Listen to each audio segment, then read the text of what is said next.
दोस्तों, ब्रांच एक ऐसा पर्सनल लोन एप्लीकेशन है जहां पर वो लोग भी पर्सनल लोन के लिए अप्लाई कर सकते हैं जो किसी और लोन एप्लीकेशन पे अप्लाई करके थक चुके हैं लेकिन उनको पर्सनल लोन नहीं मिल रहा। जी हाँ दोस्तों, यहाँ पर आपको 500 रुपए से लेकर 2 लाख रुपए तक का पर्सनल लोन मिलता है। और इसमें एक और अच्छी बात यह है कि अगर आपके पास कोई इनकम प्रूफ नहीं है, आप स्टूडेंट हो, हाउसवाइफ हो, कहीं पर आप जॉब नहीं करते, फिर भी आप अप्लाई कर सकते हो और यहाँ पर से लोन मिलने के चांसेस काफ़ी ज़्यादा है और लोन एप्लीकेशन के मुकाबले। अब यहाँ पर लोन के लिए अप्लाई कैसे करना है, इसका सही तरीका क्या है, वो आज मैं आपको बताने वाला हूँ, जिसे आपको ध्यान से समझना है ताकि आपको लोन अप्रूवल तुरंत मिल जाए और आप अपनी लोन अमाउंट अपने बैंक में तुरंत ट्रांसफर कर पाओ। अब यहाँ पर अप्लाई करने से पहले इसका रेट ऑफ इंटरेस्ट कितना रहेगा और यहाँ पर आपको ईएमआई कितनी आने वाली है वो भी आपको समझना पड़ेगा। तो जैसे कि आप स्क्रीन पर देख पा रहे हो, आप यहाँ पर 500 रुपए से लेकर 2 लाख रुपए तक के पर्सनल लोन के लिए अप्लाई कर सकते हो। अब यहाँ पर अगर हम टेन्योर की बात करें, यानी आपको ईएमआई कितने महीनों की आने वाली है, तो 90 दिनों से लेकर 12 महीनों तक की ईएमआई आप यहाँ पर ले सकते हो। अब अगर हम इसके रेट ऑफ इंटरेस्ट की बात करें तो 2% से लेकर 4% पर मंथ के हिसाब से आपको रेट ऑफ इंटरेस्ट लगने वाला है। अब ये जो रेट ऑफ इंटरेस्ट है ये आपके सिबिल स्कोर पर भी डिपेंड करता है। आपका सिबिल स्कोर जितना ज्यादा अच्छा होगा उतना ही कम इंटरेस्ट यहाँ पर आपको देना पड़ेगा।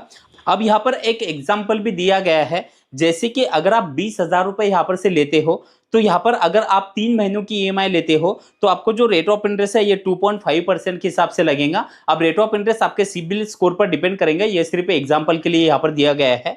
नीचे प्रोसेसिंग फीस के चार्जेस आप देख रहे हो 899, यानी लगभग 900 रुपए प्रोसेसिंग फीस के चार्जेस आपको देने पड़ेंगे। जीएसटी के 161 रुपए, इंटरेस्ट आपका टोटल जाने वाला है 1510 रुपए। अब आपकी जो ईएमआई है वो 7,170 रुपए की रहेंगी, क्योंकि 3 महीनों की ही ईएमआई यहाँ पर से एग्जाम्पल ली गई है। अब यहाँ पर टोटल अमाउंट अगर देखें, यानी आपने तो लिए 20,000 रुपए, लेकिन यहाँ पर से प्रोसेसिंग फीस के पैसे जो है वो कट हो जाएंगे, जीएसटी के पैसे कट होके आपको 18,940 रुपए आपके बैंक अकाउंट में ट्रांसफर होंगे। और यहाँ पर आप टोटल अमाउंट देख रहे हो, आपको जो पे करनी है वो 21,510 रुपए है। अब ये सिर्फ एग्जाम्पल के तौर पर दिया गया है, ये अमाउंट कम या ज्यादा हो सकती है। अब यहाँ पर अप्लाई कैसे करना है, तो अप्लाई करने के लिए आपको करना क्या है, आपको ब्रांच एप्लीकेशन को प्ले स्टोर से डाउनलोड कर लेना है। जैसे आप ऐप को डाउनलोड करके ओपन कर लोगे, इस तरह से इंटरफेस आपके सामने खुल जाएगा। अब यहाँ पर से पहले आपको लैंग्वेज सिलेक्ट करनी है, फिर इस तरह से इंटरफेस खुल जाएगा। अब यहाँ पर आपको नीचे फिर से कंटिन्यू पर क्लिक कर देना है।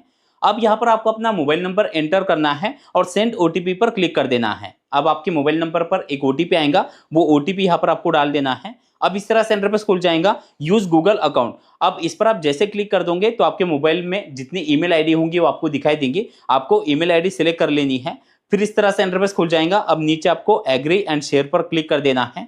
अब यहाँ पर आपको 4 डिजिट जो पिन है वो सेट करना होता है। जब आप ऐप में लॉगिन करोगे दोबारा तो पिन आपसे मांगा जाएगा। तो जैसे आप ये 4 डिजिट पिन यहाँ पर सेट कर देते हो, अब इस तरह से इंटरफेस खुल जाएगा।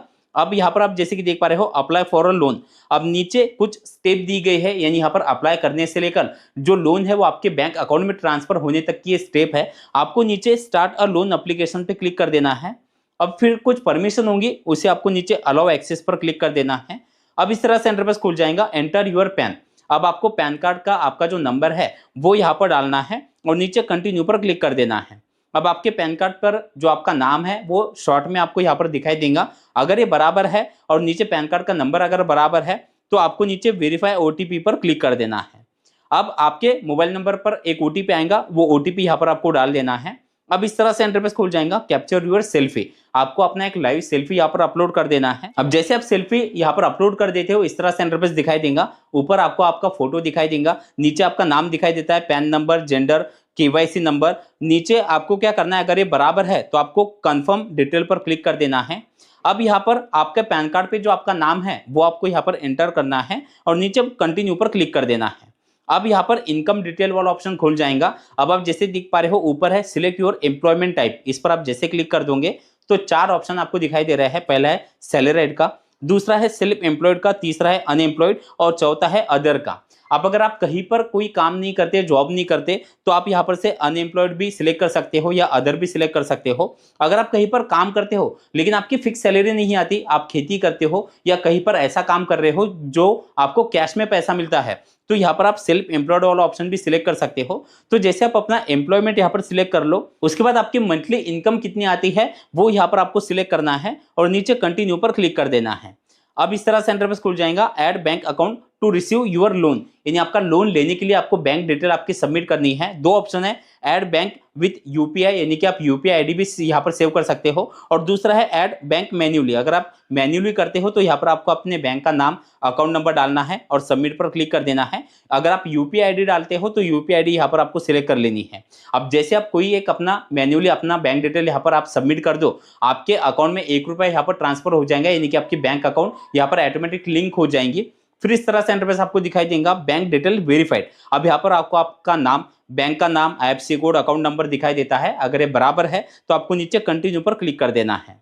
अब आपको कुछ समय का वेट करना है। अब आपके सिविल स्कोर के हिसाब से, आपके प्रोफाइल के हिसाब से आपको कितना लोन ऑफर किया गया है वो आपको दिखाई देगा। तो जैसे कि आप स्क्रीन पर देख पा रहे हो, यहाँ पर से 2500 रुपए का लोन ऑफर मिला है। अब जैसे आप इसे स्क्रॉल डाउन करोगे तो यहाँ पर आप 1500 रुपए भी ले सकते हो, 1000 भी ले सकते हो। अब आपके सिविल स्कोर के हिसाब से आपको यहाँ पर ऑफर दिखाई देगा। अब आपको करना क्या है, नीचे कंटिन्यू पर क्लिक कर देना है। अब आप जैसे देख पा रहे हो, यहाँ पर आपको सारी लोन डिटेल दिखाई देंगी, यानी कि आपकी लोन अमाउंट, आपका टेन्योर आपको दिखाई देता है, प्रोसेसिंग फीस के चार्जेस आपको कितने लगेंगे, आपको टोटल इंटरेस्ट आपका कितने जाने वाला है, वो सब कुछ आपको यहाँ पर दिखाई देता है। ये आपको बराबर एक बार चेक कर लेना है और नीचे आपको कंटिन्यू पर क्लिक कर देना है। फिर इस तरह से इंटरफेस खुल जाएगा। अब आपकी ईएमआई की डिटेल आपको दिखाई देंगी, यानी आपकी आने वाली ईएमआई कौन से डेट से लगने वाली है, कितने दिनों के लिए ईएमआई है, वो सब कुछ आपको यहाँ पर दिखाई देता है। अगर ये बराबर है तो आपको नीचे कंटिन्यू पर क्लिक कर देना है।